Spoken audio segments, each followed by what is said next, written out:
શહેરમાં આવેલા પ્રજ્ઞાચક્ષુ મહિલા સેવા કુંજમાં 250થી વધુ દિવ્યાંગ મહિલાઓ અને દીકરીઓ રહે છે. તેઓની આરોગ્યને લગતી સુવિધા આપવાની એક દીકરીએ જવાબદારી ઉપાડી છે. સુરેન્દ્રનગરમાં રહેતા અને યુવા ઉત્સાહી મહિલા ડોક્ટર મેઘા મકવાણા છેલ્લા 6 વર્ષથી નિસ્વાર્થ ભાવે આ દિવ્યાંગ મહિલાઓને સારવાર આપી રહ્યા છે. તેમના દ્વારા મહિનામાં 2 વખત સંસ્થાની મુલાકાત લઈ વિના મૂલ્યે મેડિકલ ચેકઅપ કરી જરૂરી દવા પોતાના ખર્ચે આપે છે. ભગવાનના દર્શન કરવા હોય તો નિરાધારમાં જ થશે તેવું માની તેઓ ચલાવે છે. નાની વયે સેવાનું ઉમદા કાર્ય કરવાની સંતુષ્ટિ તેમનામાં સ્પષ્ટ દેખાય છે.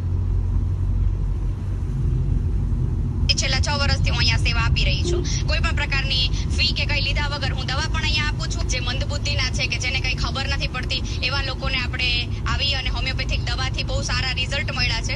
સેવા કરીએ છીએ એમાં લોકો પ્રેરિત થાય. મારી બીબી તો નોલેજ છે વેચી અને એનાથી આ લોકોને થોડીક અવેરનેસ આવે અને એ આગળ સ્વાસ્થ્ય સારું રહે એવી ભાવનાથી આ પ્રવૃત્તિ કરી રહી છે. અમે ગમે ત્યારે મેઘાબેનને ફોન કરીએ તો એમનો અહીંયા આવવાનો વારો ન હોય તો પણ આવી જાય છે.